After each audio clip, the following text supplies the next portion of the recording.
Painting negatively can be tricky and it needs focus. In this class, we will paint a hydrangea using a negative painting technique.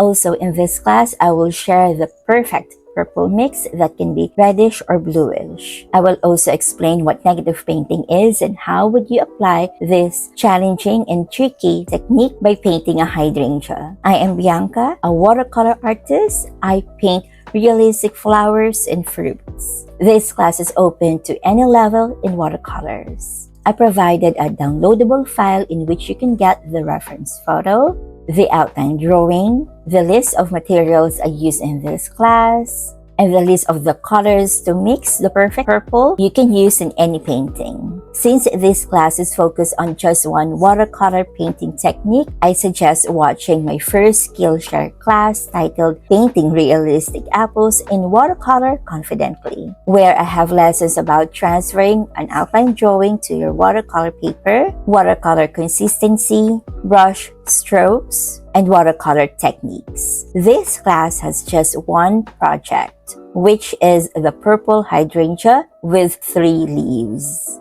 By the end of this class, you will be able to apply negative painting not only by painting a hydrangea, but you can also apply this technique on your next watercolor painting projects.